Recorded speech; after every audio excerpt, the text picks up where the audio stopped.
The audience was buzzing, laughter still echoing from the last segment, when Steve Harvey turned toward the camera, cue cards in hand. But something was off.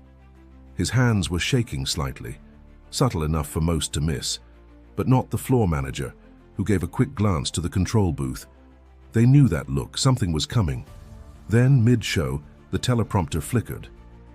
Steve squinted, confused. That's when the director's voice crackled in his earpiece. "Steve, we have a surprise message coming in. Just roll with it." Before he could respond, the monitors around the studio dimmed. A single spotlight hit the center of the stage. The studio, moments ago roaring with energy, fell into an anticipatory hush. And then he appeared. Tom Brady. Not in person. On the massive screen behind the stage, seated in what looked like a quiet corner of his home, in front of a simple shelf lined with trophies, photos, and a few old footballs. His face was serious, eyes focused directly at the camera. "Steve," Tom began, voice steady but gentle, "I know this isn't how you thought today's show would go." Steve stood still. Not a word. He swallowed hard. "I wanted to take a minute, not as a quarterback, not as a public figure, but as a man, a father, and someone who's admired you for a long time." The studio lights seemed to dim further. All eyes were on Steve. "I've watched you for years. You've inspired millions, but what struck me was how you never let your past define you. Coming from where you came from, the struggle, the pain, and turning that into purpose, that's not just impressive, that's rare." Steve's lips parted slightly. He blinked twice, fast. Tom's voice softened. "My dad passed recently, and during some of those late nights when I was struggling to keep it together, I came across a clip of you talking about your faith, about perseverance. You said, 'God didn't bring you this far to leave you.' That hit me, man." Steve reached for the edge of his desk but didn't sit. "Your story reminded me that even the strongest people still cry, still stumble, still question their worth sometimes, and you never hid that. You made that truth beautiful." Now Steve's eyes glistened, his shoulders dropped, chest visibly rising and falling. "So today," Tom continued, "on behalf of every man who's felt like he had to hold it all together, I want to say thank you for showing us it's okay to feel, okay to break, and still stand back up." Silence. For a full 5 seconds, no one spoke. No one moved. Then Steve exhaled, sharp and shaky, and turned slightly away from the camera. He pressed his fingers against his eyelids, his voice breaking as he muttered, "Damn, man." A lone audience member clapped, then another, and soon a wave of quiet applause rolled through the room like thunder trying to be respectful. When he finally turned back, Steve's voice was low, raw. I don't even know what to say." Tom's face faded from the screen, replaced by a still image, the two of them smiling at a charity event years ago. Steve looked up at it, then back at the camera. "You never know who's watching, or when your story might reach somebody at just the right time." He nodded slowly, eyes still glistening. "If that meant something to you," he said, voice hoarse but steady, "I'd love to know. Drop a comment below, and if this touched you, go ahead and subscribe. We've got more stories worth telling." The lights lifted, but the mood remained, solemn, reflective, and deeply human. If this touched you in any ways, leave a comment below. Tell us your story. And if you want more moments like this, and real ones, go ahead and subscribe. There's so much more worth sharing. The show wrapped an hour later, but Steve didn't leave right away. He stayed behind in his dressing room, slumped in the faded leather armchair that had outlived 3 redecorations of the studio.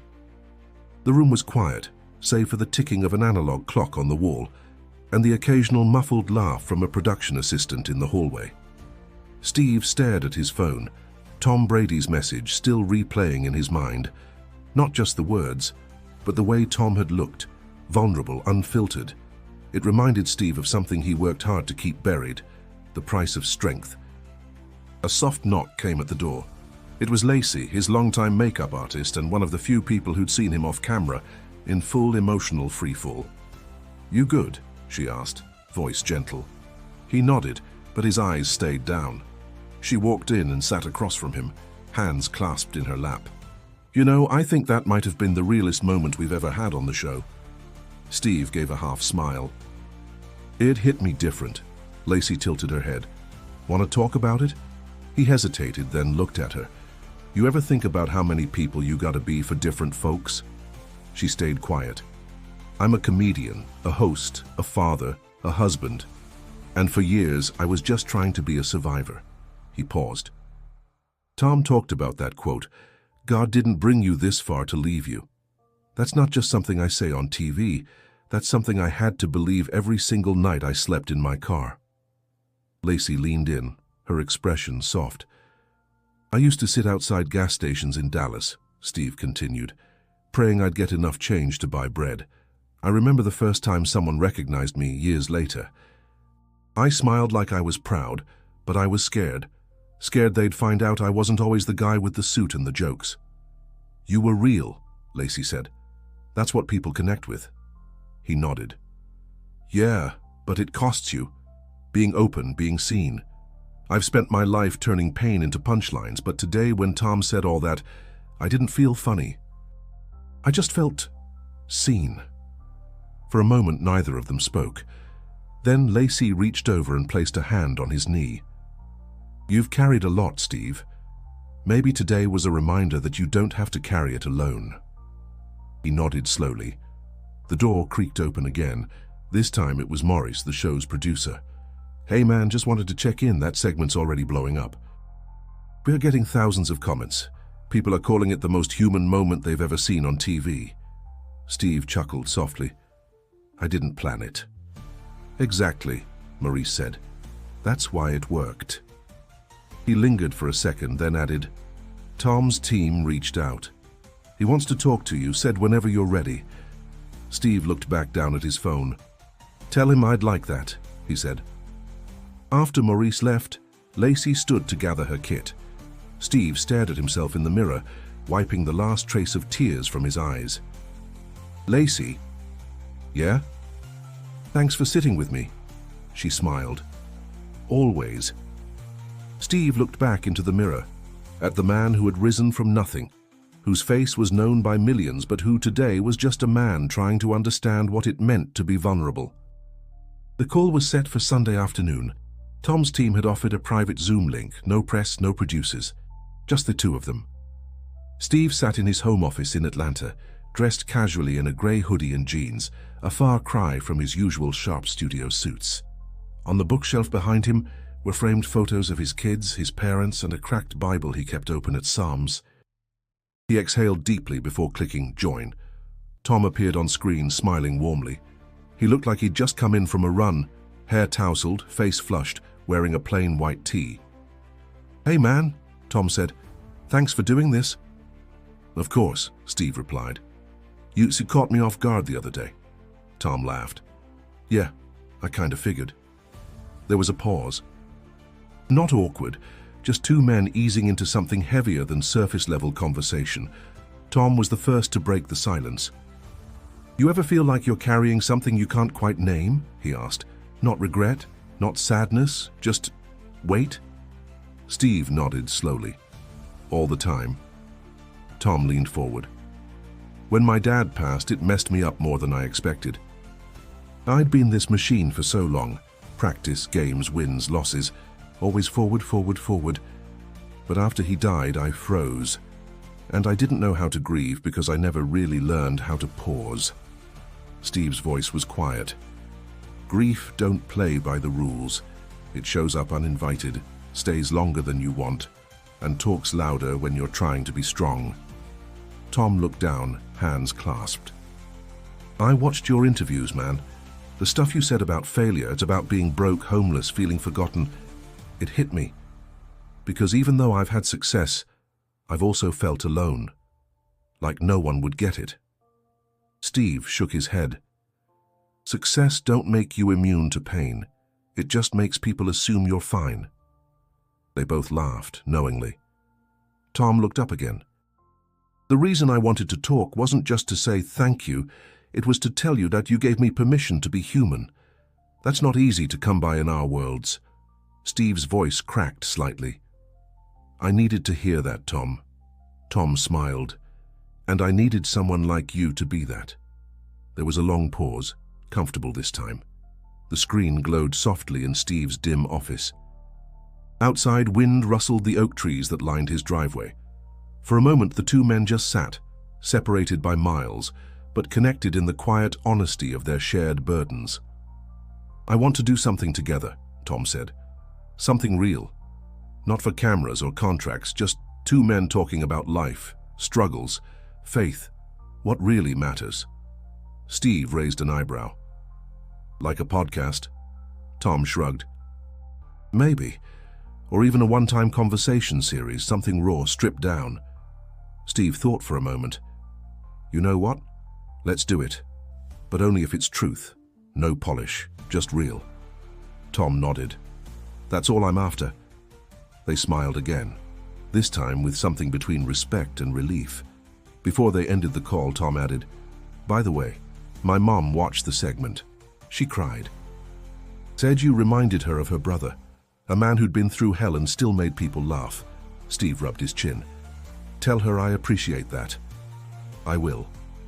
As the call ended and the screen faded to black, Steve sat for a moment longer, looking at his own reflection in the laptop screen.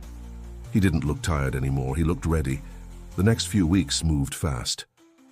What started as an emotional exchange on live TV had sparked a tidal wave online.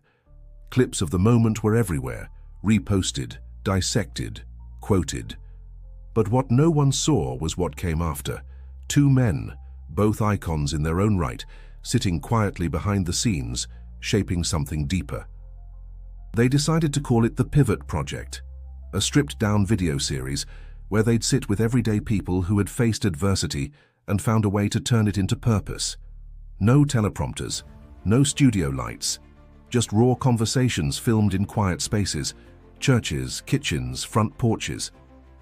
Their first episode was with a single father from Mississippi who'd lost his wife to cancer and raised 3 kids while working nights at a steel plant. Steve led that conversation, eyes never leaving the man's face. Tom sat beside him, not as a celebrity, but as someone trying to understand. After the episode, they didn't even debrief. They just sat together in the back of the church, drinking lukewarm coffee from paper cups. "You know what's crazy?" Tom said, glancing at the stained glass windows. "I've won Super Bowls, been in locker rooms with legends, but I don't think I've ever felt this real." Steve nodded. "Because this ain't about wins, it's about surviving the stuff that don't make headlines." A beat passed.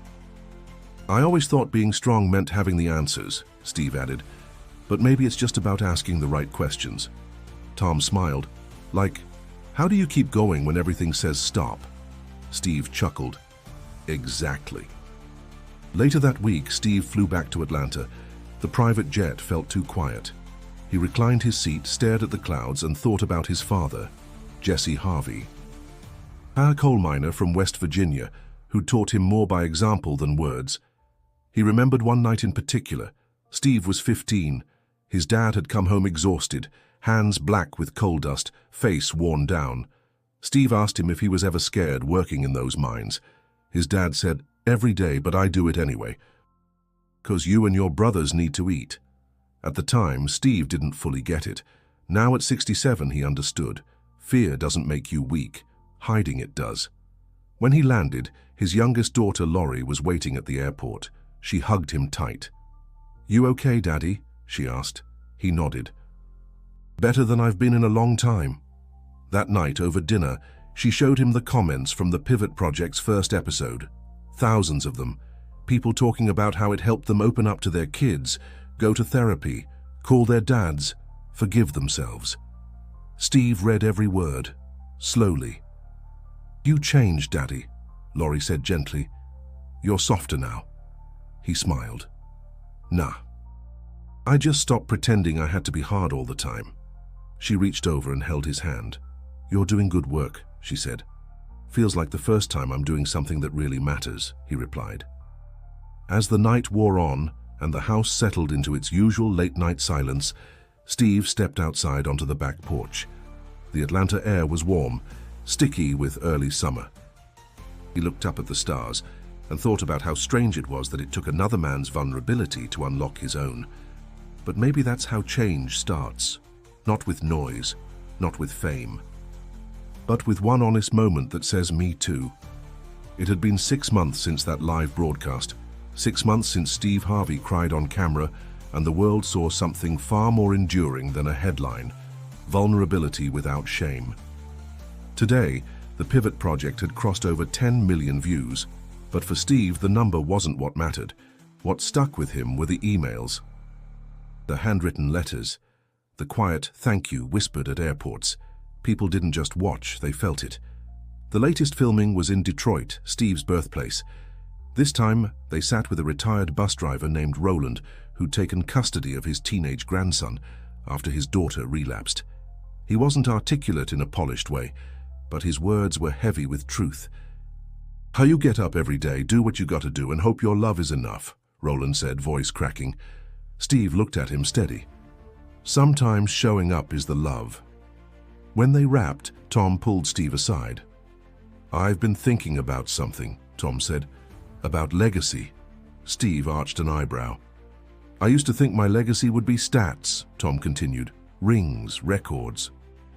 But now, I think it's what you leave in people, not on paper." Steve nodded slowly.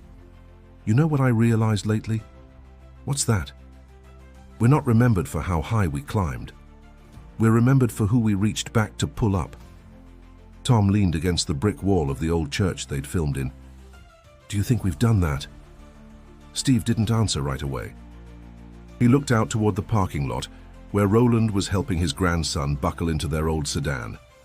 "Yeah," Steve said quietly. "I think we're just getting started." That night, back in his hotel, Steve sat alone. The room was nice. Too nice, really. Plush carpet, muted lighting, a view of the skyline. But it wasn't the surroundings that made the night feel full. He reached for his journal, something he hadn't done in years. He turned to a blank page and wrote at the top, "What matters most," he started listing.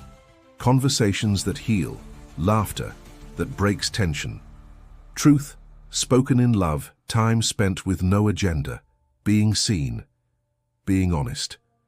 The list went on until the lines blurred in the low light. Just before midnight, his phone buzzed. It was a text from Tom. "I appreciate you, brother. My mom says you're her new favorite human."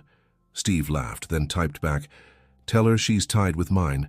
Then he paused, added, "Grateful for this, man. For real." Tom responded with a single line, "Me too." Steve set the phone down, exhaled. It wasn't about the tears on TV anymore. It wasn't about being a host or a football legend. It was about what people saw when two men stopped performing and started being. Two men, once symbols of strength, who learned that there's courage in softness, power in pause, and healing in honesty. Outside, Detroit slept under a blanket of light rain. Somewhere in a small apartment, a father replayed a clip from the Pivot project holding back his own tears. Somewhere else, a teenager watched Steve and Tom talk about their dads and for the first time felt understood. Steve didn't know their names, but he knew their stories were now woven into his. And if you followed this journey, if something in it sparked something in you, maybe it's time you hit that subscribe button or drop a comment to share your own moment. Because you didn't land on this story by accident. It was chosen for you, and you're going to love what's waiting next.